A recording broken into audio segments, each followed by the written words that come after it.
Hello दोस्तों, आप सभी का स्वागत है आपके अपने यूट्यूब चैनल में। दोस्तों, आज की इस वीडियो की शुरुआत एक मोटिवेशनल शायरी शुरू करते हैं कि जब हौसला हो बुलंद तो डरने की क्या बात है, जब ले ही लिया फैसला तो पीछे हटने की क्या बात है।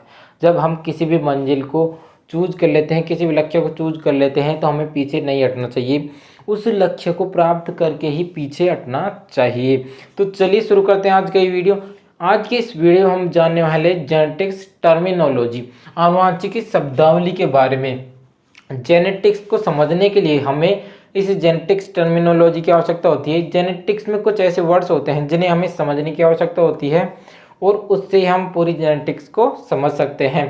तो चलिए शुरू करते हैं आज के वीडियो। सबसे पहला वर्ड कौन सा है? जीन। जीन शब्द के बारे में तो आपने सुना ही होगा।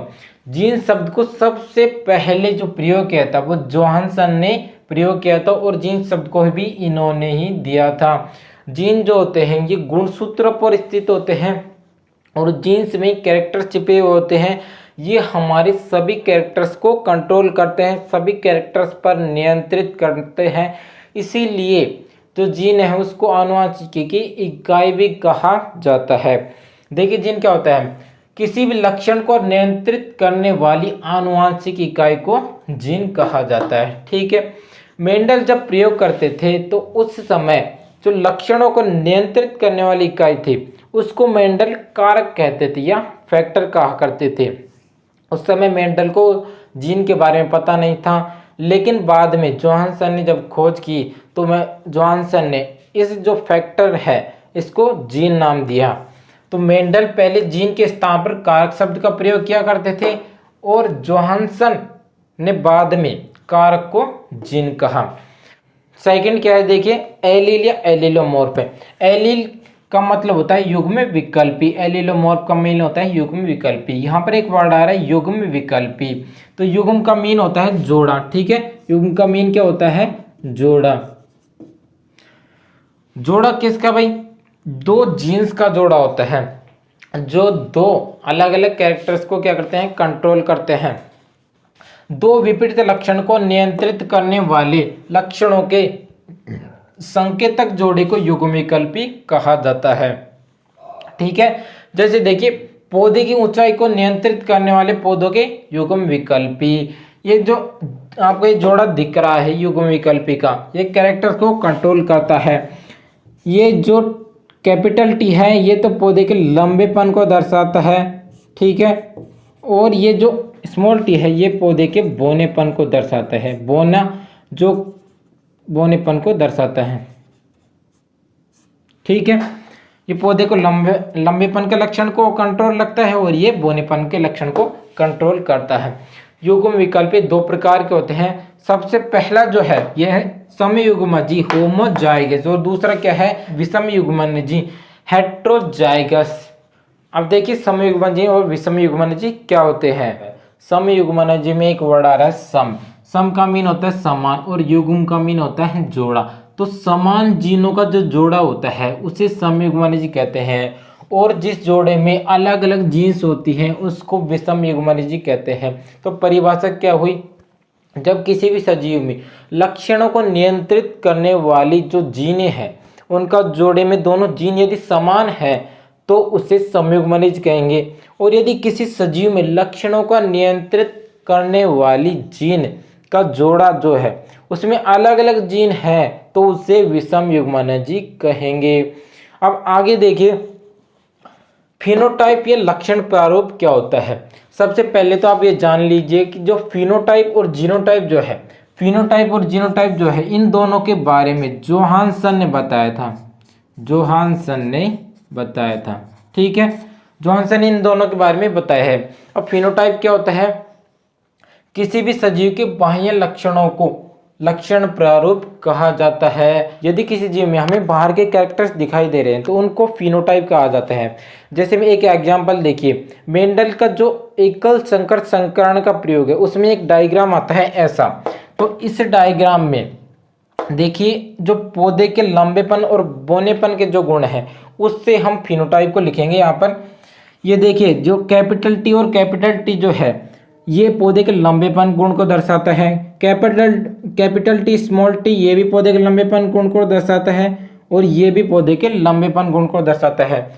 और जो स्मॉल टी और स्मॉल टी जो है ये पौधे के बौनेपन गुण को दर्शाता है। ठीक है, तो अब यहाँ पर टोटल रेशियो निकालेंगे इसका, तो टोटल है जो लंबापन दर्शाने वाली जीन टोटल कितनी है, टोटल जीन है 3, तो 3:1। ठीक है, 3 तो पौधे के लंबेपन गुण को दर्शा रही है और एक जो जीन है, जीन का जो जोड़ा है वो पौधे के बौनेपन गुण को दर्शा रहा है। देखिए जीनोटाइप क्या होता है, जीनोटाइप जो है ये किसी भी सजीव में आनुवांशिक लक्षणों को या जीनीय प्रारूप को दर्शाते हैं। अब देखो जो जीनोटाइप है इसमें हम किसी भी जीव के जीन के जोड़े को देखकर हम उसमें कैरेक्टर्स को पहचानते हैं। ये मान लीजिए मैंने जो लंबे और बौने दोनों पौधे बताए ये उनके जीन है, तो अब इनके स्ट्रक्चर देखिए, ये जीन से हैं, तो अब ये किस तरह इनका रेशियो आएगा। देखिए कैपिटल टी और कैपिटल टी ये तो एक हो गई एक अलग जीन।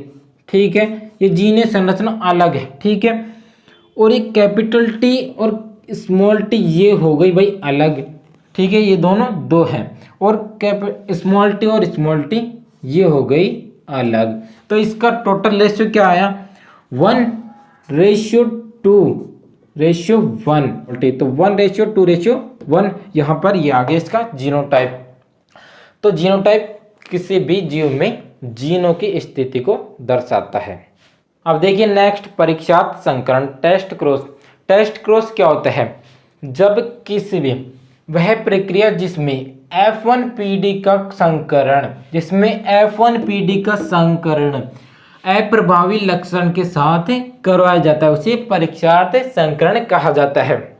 देखिए ये मेंडल का एकल संकर संकरण का प्रयोग है जिसके F1PD ये है, और इसका क्रॉस हम जब इसके अप्रभावी लक्षण के साथ करवाते हैं तो इसे परीक्षार्थ संकरण कहा जाता है। अब मेंडल का एकल संकर संकरण का प्रयोग देख लीजिए, जब किसी जीव में दो विपरीत लक्षणों को लेकर क्रॉस करवाया जाता है तो उसको एकल संकर संकरण कहा जाता है या मोनोहाइब्रिड क्रॉस भी कहते हैं। ठीक है, मेंडल ने एक जोड़ा जो चुना था उसमें लंबा पौधा और बौना पौधा दोनों लिए थे। ये दोनों बिल्कुल डिफरेंट कैरेक्टर है, बिल्कुल अपोजिट कैरेक्टर हैं। ठीक है, यहाँ पर मैं इनमें संकरण करवा रहा हूँ। संकरण कराने पर मुझे ये रिजल्ट प्राप्त होता है कैपिटल टी और स्मॉल टी। ये F1PD आ गई जिसे कहते हैं फर्स्ट फिलियल जनरेशन। ठीक है, इसमें सभी पौधे हमको लंबे प्राप्त होंगे। अब देखिए आप ये सोच रहे होंगे कि इसमें स्मॉल टी है और स्मॉल टी पौधे का बौना गुण दर्शाता है, तो फिर ये पौधे के सभी पौधे जो है ये लंबे गुण क्यों दर्शा रहे हैं। तो देखिए रसगुल्लों कि ये जो स्मॉल टी है ये अपना कैरेक्टर नहीं दर्शाता, क्योंकि जो कैपिटल टी है ये स्मॉल टी पर प्रभावी हो जाता है और इसको अपना गुण दर्शाने नहीं देता। इसलिए जो F1PD में सभी जो पौधे हैं वो हमें लंबे ही प्राप्त होते हैं।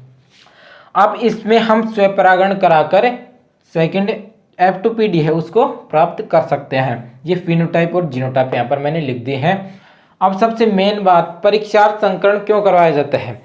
यह किसी भी पौधे में, किसी भी अज्ञात पौधे में जीन प्रारूप को ज्ञात करने के लिए परीक्षार्थ संकरण करवाया जाता है। ठीक है, अब मैं परीक्षार्थ संकरण करवा रहा हूँ। ठीक है, यहाँ पर देखिए मैं F1PD ले रहा हूँ। ये F1PD मैंने ले ली कैपिटल टी स्मॉल टी, और ये इसका अप्रभावी लक्षण ले लिए संयुग्मन जी अप्रभावी, ये दोनों मैंने ले लिए और मैं संकरण कराता हूँ तो मुझे ये टेबल प्राप्त होगी। देखिए यहाँ से ये कैपिटल टी और ये स्मॉल टी। ठीक है, ये स्मॉल टी और ये भी स्मॉल टी। अब इसमें हम क्रॉस करवाएंगे। इसमें देख क्रॉस करवाने पर क्या है, कैपिटल टी स्मॉल टी, इसमें करवाएंगे जब स्मॉल टी, इसमें कैपिटल टी स्मॉल टी और इसमें स्मॉल टी। फिनोटाइप और जीनोटाइप मैंने पहले बता दिया आपको, वहाँ उसी तरह आपको लिखना है। ठीक है, तो ये जो प्रोसेस करवाई है मैंने, ये जो प्रोसेस करवाई इसमें संकरण कर, ठीक है, ये जो मैंने प्रोसेस करवाई है ये परीक्षार्थ संकरण की प्रोसेस है और इसे ही परीक्षार्थ संकरण कहा जाता है। जब F1PD को हम किसी भी अप्रभावी लक्षण के साथ क्रॉस करवाते हैं तो उसको परीक्षार्थ संकरण कहते हैं। ठीक है, आपको समझ में आ गया।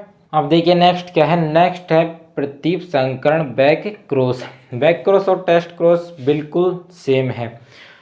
वह क्रॉस क्या है? वह प्रक्रिया जिसमें F1PD का क्रॉस, F1PD का संकरण इसके किसी प्रभावी या अप्रभावी जनक के साथ करवाते हैं तो इसे प्रतीप संकरण कहा जाता है। ये F1PD है, इसका क्रॉस यदि हम इसके प्रभावी जनक से कराते हैं या फिर अप्रभावी जनक से कराते हैं तो इसको कहते हैं प्रतीप संकरण।